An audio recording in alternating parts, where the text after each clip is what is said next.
तर पुढच्या साईडने आपलं ब्लाऊज वरतीच का जातं ते बघणार आहोत आपण. तर बघा, आपण जेव्हा ब्लाऊजचे माप घेतो ना तेव्हा आपल्याला पुढचे काही माप घ्यायचे असतात. तर पुढची उंची सुद्धा तितकीच महत्त्वाची असते. खूप जास्त हेवी ब्लाऊज असताना तेव्हा आपल्याला पुढची उंची ही घ्यायचीच आहे. तर पुढची उंची कशी घ्यायची ते बघा. इथं आपल्याला एकदम मध्यभागी असं शोल्डर, आपलं जे शोल्डर जोडलेलं आहे ना तिथं टेप ठेवायचा आहे आणि तिथून आपल्याला उंची मोजायची आहे. तर सगळ्यात पहिले आपल्याला इथं बस्ट पॉईंट भेटून जातो. त्याच्यानंतर हे बघा, ह्या प्रकारे इथं असं खाली आहे बघा, जिथं आपली छाती संपते तिथं आपल्याला टेप धरायचं आहे. जास्त टेप ओढायचा पण नाही, जास्त लूज पण सोडायचं नाही. तर अशा प्रकारे आपल्याला हे माप घ्यायचं आहे. तर इथं आपल्याला छातीची जी पुढची उंची ना ती इथपर्यंत आपल्याला भेटते आणि त्याच्या खाली आपण 1.5 इंच एक्स्ट्रा घेतो. तर या जे जास्त मोठ्या साईजचं ब्लाऊज आहे त्याच्यामध्ये आपल्याला 2 इंच एक्स्ट्रा घ्यायचं आहे. म्हणजे ते ब्लाऊज कारण आपल्याला 2 इंच एक्स्ट्रा का घ्यायचं आहे, कारण आपण जे हे माप घेतलं ना त्याच्यामध्ये सुद्धा आपण अर्धा इंच एक्स्ट्रा करून आपण इथं खाली माप टाकणार आहोत ब्लाऊजवर. त्यामुळे तर पुन्हा एकदा मी तुम्हाला सांगते बघा, ह्या प्रकारे इथं शोल्डरला आपण टेप धरायचा आहे आणि असं ह्या प्रकारे आपल्याला हे बघा, जिथे आपली छाती संपते ना तिथे आपल्याला मोजून घ्यायचं आहे आणि त्याच्या खाली आपल्याला 2 इंच एक्स्ट्रा घ्यायचं आहे. जेव्हा आपण हे जास्त हेवी साईजचे ब्लाऊज जेव्हा शिवतो किंवा वारंवार ज्याची कंप्लेंट येते की माझं ब्लाऊज हे पुढच्या साईडने वर जातं, त्यांच्या बाबतीत आपल्याला अशा प्रकारचं माप घ्यायचं आहे. तर आता ते आपल्याला कशा प्रकारे ब्लाऊज कटिंग करताना टाकायचं आहे ते आपण बघूया.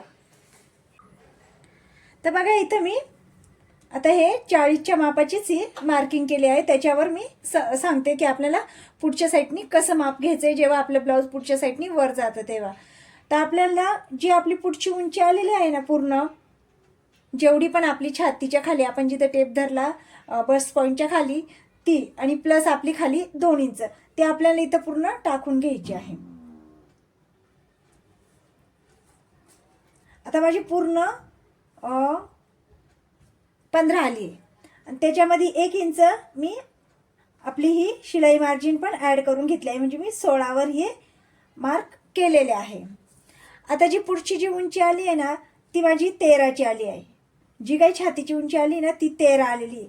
त्याच्यामध्ये अर्धा इंच आपल्याला ॲड करायचं आहे आणि तिथून आपल्याला ही क्रॉसपट्टीला घ्यायचं आहे. तिथून आपल्याला ही खालची क्रॉसपट्टी द्यायची आहे. खालून नाही मोजायची आपल्याला क्रॉसपट्टी, जशी आपण खाली 2.5 इंचावरून मोजतो ना तशी नाही मोजायची आहे.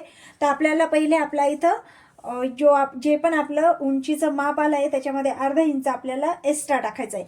जे आपल्या बस्ट पॉईंटच्या खालची उंची जी आहे ना ती त्याचा आपल्याला इथं त्याच्यामध्ये अर्धा इंच एक्स्ट्रा घेऊन आपल्याला ते माप इथं टाकायचं आहे. आणि झालं बस्ट पॉईंट. बस्ट पॉईंट आपण मोजून घेतलेला असेल ना तर तो बस्ट पॉईंट पण सुद्धा आपल्याला टाकून घ्यायचा आहे. बस्ट पॉईंट पण मोजूनच घ्यायचा आहे. जर बस्ट पॉईंट पण वरती जर गेला, जास्त वरती झाला तर त्याच्यानेही आपली ब्लाऊज हे वरती उचकतं, कारण लूज पडतं ते. आणि तिसरी गोष्ट आपली जर खाली ब्लाऊज लूज असेल, कमरेमध्ये जर ब्लाऊज लूज असेल तर त्याच्याने सुद्धा ब्लाऊज वरती जातं. आणि एक महत्त्वाची गोष्ट, ज्यांचे पण असा प्रॉब्लेम येतो की हात वरती केल्यावर ब्लाऊज वरती जातं आणि छाती खूप हेवी असेल तर त्यांचं ब्लाऊज, कटोरी ब्लाऊजला तर ही खालची क्रॉसपट्टी लावावीच लागते. पण त्यांचं ब्लाऊज प्रिन्सेस कट असो, 4 टक्स असो, 1 टक्स असो, 2 टक्स असो, कोणताही असो, आपल्याला खाली ही क्रॉसपट्टी लावायची आहे. म्हणजे जेणेकरून त्यांची छाती इथे व्यवस्थित बसेल आणि क्रॉसपट्टीने इथं पॅक होऊन जाईल. तर ही एक महत्त्वाची गोष्ट आहे.